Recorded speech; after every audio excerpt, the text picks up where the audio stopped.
अस्सलाम वालेकुम स्टूडेंट। इस लेक्चर में हम डिस्कस करेंगे कार्टेशियन प्रोडक्ट। कार्टेशियन प्रोडक्ट क्या है? If A and B are non empty sets, if A and B are non empty set, कोई दो नॉन एम्प्टी सेट है हमारे पास। कार्टेशियन प्रोडक्ट बेसिकली एक ऑपरेटर है जिसको हम क्रॉस से डिनोट करते हैं। If A and B are non empty set then Cartesian product और A B, Cartesian product of A B को हम कैसे डिनोट करते हैं? ए क्रॉस बी। क्रॉस का क्या मतलब है? ये कार्टेशियन प्रोडक्ट का सिंबल है। Of A B is the set, ऐसा सेट है A cross B of all order pairs A comma B, जो सारे के सारे जो ऑर्डर पेयर्स हैं विद ए, जो है ऑर्डर पेयर्स का जो फर्स्ट एलिमेंट ए है वो ए को बिलोंग करता है, जो सेकंड एलिमेंट बी है वो बी को बिलोंग करता है, दैट इज। और हम इसको कैसे लिखते हैं? ए क्रॉस बी के सारे ऑर्डर पेयर्स जिसमें जो ऑर्डर पेयर्स का फर्स्ट एलिमेंट है वो ए से बिलोंग करे और ऑर्डर पेयर का सेकंड एलिमेंट जो है वो बी से बिलोंग करे। अगर हमारे पास दो सेट हैं ए और बी तो उनका हम ऑर्डर पेयर, सारे के सारे ऑर्डर पेयर्स लिखेंगे, उनको हम एक सेट के फॉर्म लिख दें, उसको हम क्या कहते हैं? Cartesian product. उसको हम क्या कहते हैं? Cartesian product. फॉर एग्जांपल हमारे पास एक सेट ए है जिसमें 1, 2 और 3 तीन एलिमेंट हैं और एक सेट हमारे पास बी है जिसमें 1 और 5 दो एलिमेंट हैं। हमने इस ए और बी का कार्टेशियन प्रोडक्ट फाइंड करना है। अब कार्टेशियन प्रोडक्ट क्या है? A cross B. कैसे हम शो करते हैं? ए क्रॉस बी। तो उसका क्या मतलब है? कैसे हम ऑर्डर पेयर फाइंड करेंगे? हम ए सेट का फर्स्ट एलिमेंट लेंगे, उसको, ये अरेंजमेंट चेंज हो सकती है इसमें कोई नहीं, ये क्योंकि ये सेट है। एक एलिमेंट ए का लेंगे, उसको सारे एलिमेंट बी के सारे एलिमेंट्स के साथ रिलेट करेंगे। जैसे ए को 1 को हम 1 के साथ रिलेट करेंगे तो 1,1 एक ऑर्डर पेयर है। इसी तरह 1 को हम फिर 5 से करेंगे तो 1,5 दूसरा ऑर्डर पेयर है।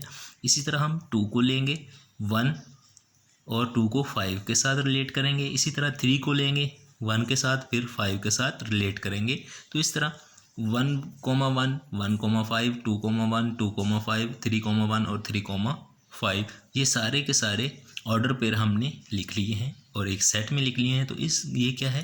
कार्टेशियन प्रोडक्ट है ए और बी का। ये कार्टेशियन प्रोडक्ट है ए और बी का। इस तरह अब हम डिस्कस करते हैं फंक्शन। फंक्शन क्या होता है? A function f from a to b is a process. A function f from a to b is a process. ये प्रोसेस है या रूल है that associate each element of a, जो a के हर एलिमेंट को एसोसिएट करता है to a unique element of b, b के यूनिक एलिमेंट से। a to b एक फंक्शन है, प्रोसेस है, रूल है that associates each element of A, जो ए के हर एलिमेंट को एसोसिएट करता है to a unique element of B, B के यूनिक एलिमेंट से।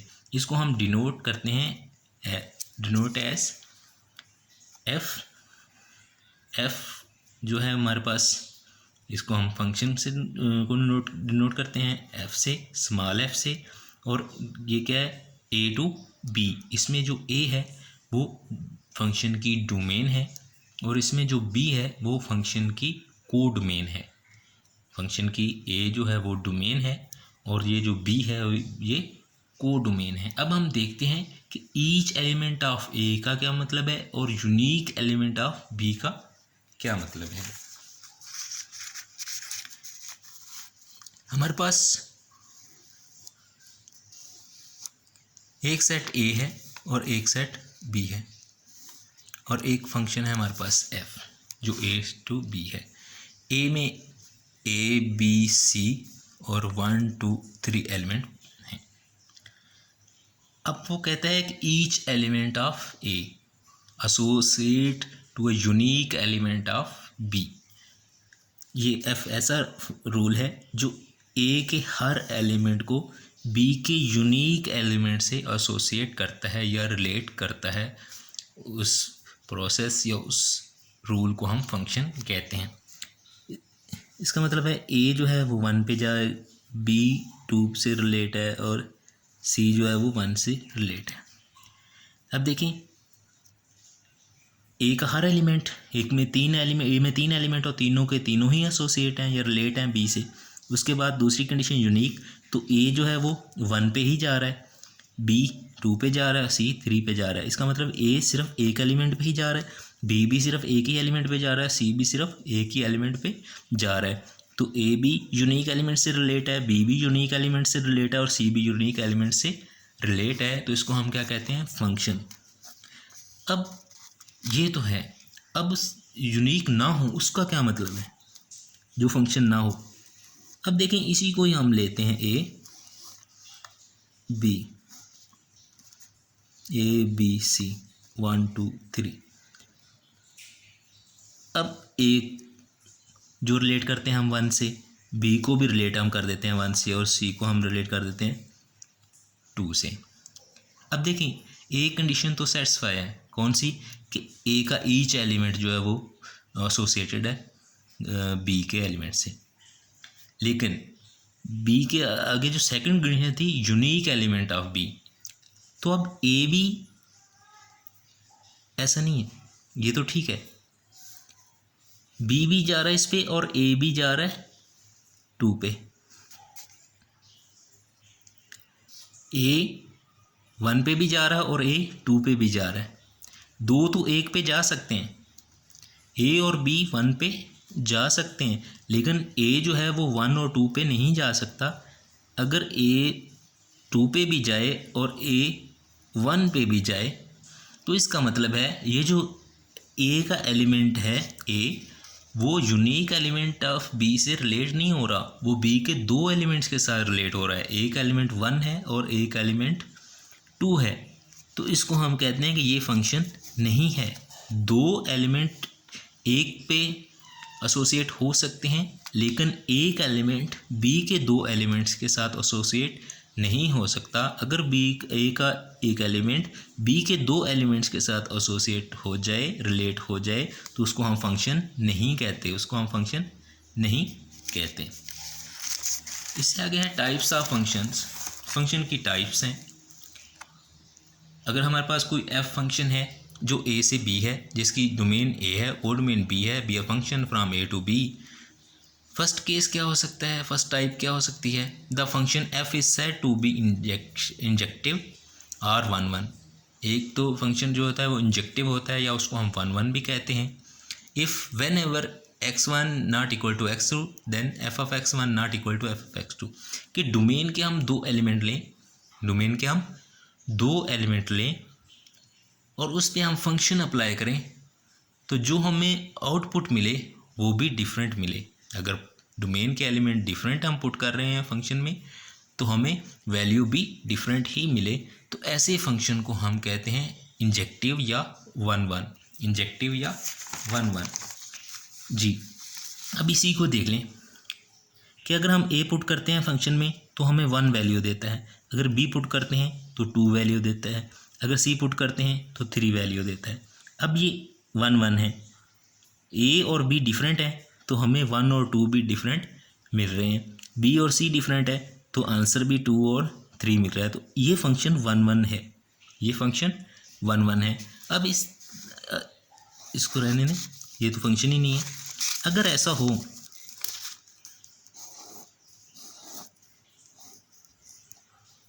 ये ए है, ये बी है, ए बी सी 1 2 3, ए भी 1 पे जा रहा है और बी भी 1 पे जा रहा है और सी 2 पे जा रहा है। अब देखें ए और बी 2 डिफरेंट हैं डोमेन के एलिमेंट, जब हम इस पर फंक्शन अप्लाई करते हैं तो हमें सेम वैल्यू दे देता है, जब हम इस पर फंक्शन अप्लाई करते हैं तो हमें सेम वैल्यू दे देता है। तो इसका मतलब है कि ये 1 1 नहीं है, इसमें ए, अगर x1 को हम a कहें, x2 को हम b कहें, तो f ऑफ x1 जो हमें मिल रहा है वो भी 1 मिल रहा है और f ऑफ x2 जो हमें मिल रहा है वो भी 1 मिल रहा है। यहाँ पे x1 तो x2 के इक्वल नहीं है, लेकिन f ऑफ x1 इक्वल है f ऑफ x2 के।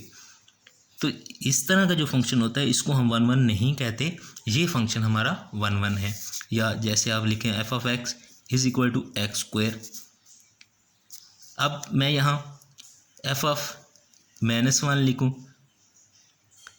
तो भी हमें 1 मिल रहा है, अगर मैं f ऑफ 1 लिखूँ तो भी हमें 1 मिल रहा है।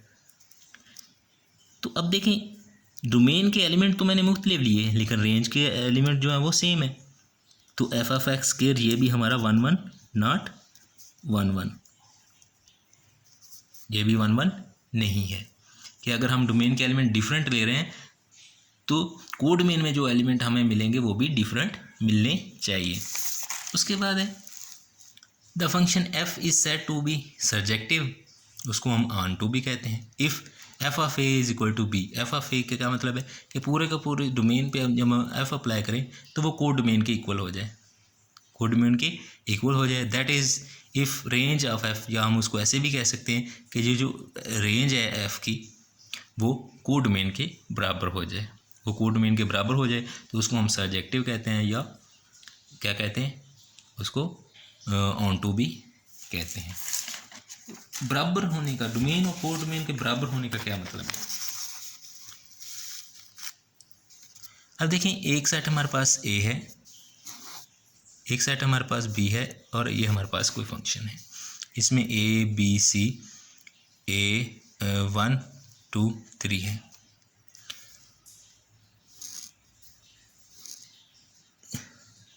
अब ये देखिए ये 1 1 भी है। अब हम देखते हैं कि ये जो f ऑफ a है वो b के बराबर है, b में सिर्फ 3 ही एलिमेंट है, तो रेंज ऑफ एफ b के इक्वल है। a जो है उसमें 1 मिलता है, b पे हमें 2 मिलता है, c पे हमें 3 मिलता है, तो रेंज में भी जो f की रेंज है वो 1 2 3 है और डोमेन में भी 1 2 3 3 ही एलिमेंट है।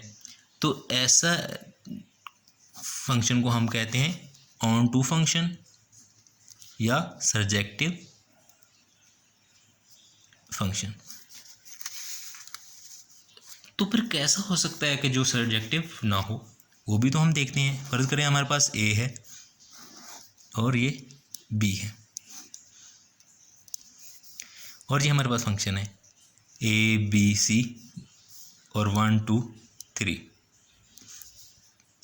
हम 1 पे अप्लाई करते हैं तो 1 आ जाता है, a पे अप्लाई करते हैं तो 1 आता है, b भी 1 से रिलेट है और c 2 से रिलेट है। अब देखें इस फंक्शन की रेंज में सिर्फ 2 ही एलिमेंट है, एक 1 है और एक 2 है, लेकिन इस b को डोमेन में 1 2 और 3 है।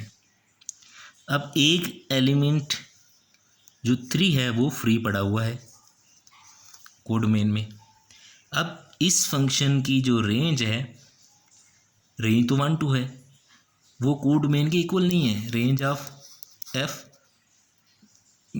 जो है वो इक्वल नहीं है b के, अगर इक्वल होती तो b के साथ भी कोई अटैच होता। तो ये फंक्शन नॉट 1 1 और नॉट ऑन टू।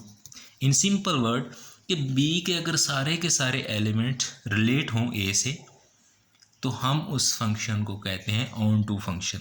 अगर b में कोई एक एलिमेंट भी हमें फ्री मिल जाए तो उस फंक्शन को हम कहते हैं इनटू फंक्शन, उसको हम क्या कहते हैं इनटू फंक्शन। उसके बाद है if f is a both injective and surjective then f is said to be bijective. अगर कोई फंक्शन इनटू भी है, इंजेक्टिव भी है और सर्जेक्टिव भी है, यानी कि 1 1 भी है और ऑन टू भी है, तो उसको हम बाइजेक्टिव कहते हैं। 1 1 और ऑन टू का क्या मतलब है वही हम पहले भी एग्जांपल लिख चुके हैं, a b c 1 2 3। अब a 1 पे जा रहा है, b 2 पे जा रहा है और c 3 पे जा रहा है, मतलब ये 1 1 भी है। अगर a और b डिफरेंट है तो उनके इमेजेस भी डिफरेंट है, और b c डिफरेंट है उनके इमेजेस भी डिफरेंट है, ये 1 1 भी हो गया।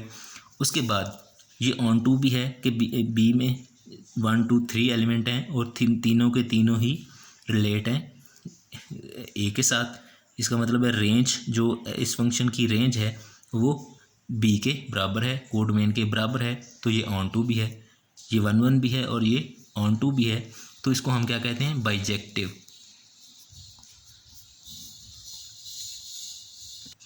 ऐसे फंक्शन को हम बाइजेक्टिव कहते हैं जो 1 भी हो और ऑन टू भी हो। उसके बाद है कंपोजिशन ऑफ फंक्शन।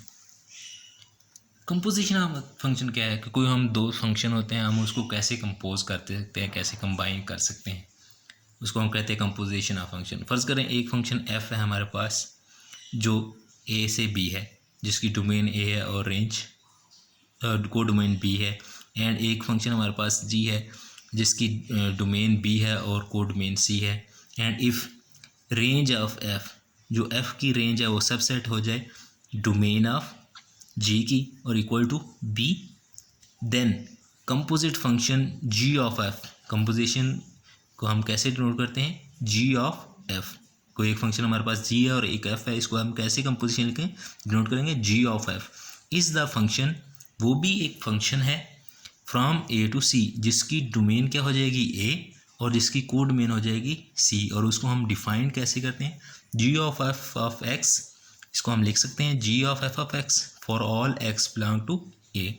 कि ये जो दो फंक्शन हैं हमारे पास, इन फंक्शन की जब हम कंपोजिशन करते हैं तो वो भी एक फंक्शन हमें मिलता है, और उस फंक्शन वो भी हमें एक फंक्शन मिलता है, उसकी भी कोई डोमेन होती है और उसकी भी कोई कोड डोमेन होती है, और उसका जो फंक्शन एफ है उसकी डोमेन और फंक्शन जी की कोड डोमेन, ये फंक्शन एफ की डोमेन, जी ऑफ एफ की डोमेन और कोड डोमेन बन जाती है। जैसे इसका मतलब क्या है, फ़र्ज़ करें हमारे पास एक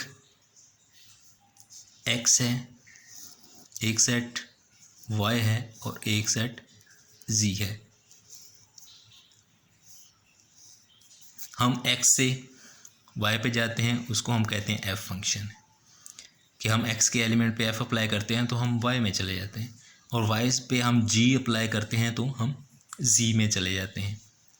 तो यहाँ से यहाँ पे जाने के लिए हमें दो फंक्शन का सहारा लेना पड़ता है। एक तो हमने एक्स पे एफ अप्लाई किया तो वाई में चले गए, वाई पे जी अप्लाई किया तो जी में चले गए। क्या हम डायरेक्ट भी तो जा सकते हैं ना, इसको हम फ़र्ज़ करें हम कहें एच ऑफ एक्स, कोई ऐसा फंक्शन भी तो हो सकता है जिसमें को डायरेक्ट हम एक्स पे अप्लाई करें तो हमें जी में ले जाए।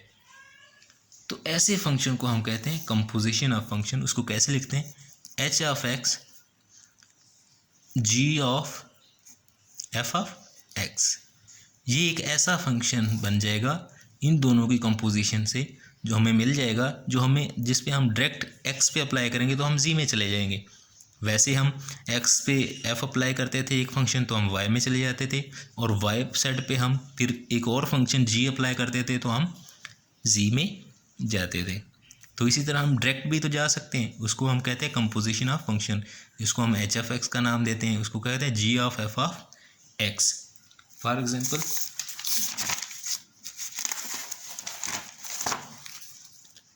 एग्जांपल हमारे पास एक फंक्शन हमारे पास एफ है और एक फंक्शन हमारे पास एफ ऑफ एक्स है और एक फंक्शन हमारे पास जी ऑफ एक्स है। हमने इसकी कंपोजिशन फाइंड करनी है। कंपोजिशन क्या है, जी ऑफ एफ एक्स, तो इसको हम जी ऑफ एफ ऑफ एक्स लिख सकते हैं। अब क्या है कि यहाँ पे हम वैल्यू रखेंगे एफ ऑफ एक्स की। जी ऑफ एक्स हमारे पास ये है, इसमें जहाँ वेरिएबल है उसकी जगह हम एफ ऑफ एक्स की वैल्यू रखेंगे। एफ ऑफ एक्स की वैल्यू क्या है 2x, तो x की जगह हमने 2x रख दिया, तो क्या होगा 3 इंटू 2x² माइनस 1, तो क्या हो जाएगा ये 4x² हो जाएगा, 4 इंटू 3 12x² माइनस 1। तो ये एक नया फंक्शन बन जाएगा, इसको हम एच ऑफ एक्स भी कह सकते हैं। एच ऑफ एक्स जो क्या है, इसकी कंपोजिशन से हमें मिला कि ये डायरेक्ट हमें उस डोमेन में ले जाएगा, तो इसको हम कहते हैं composition of function. Okay, thanks.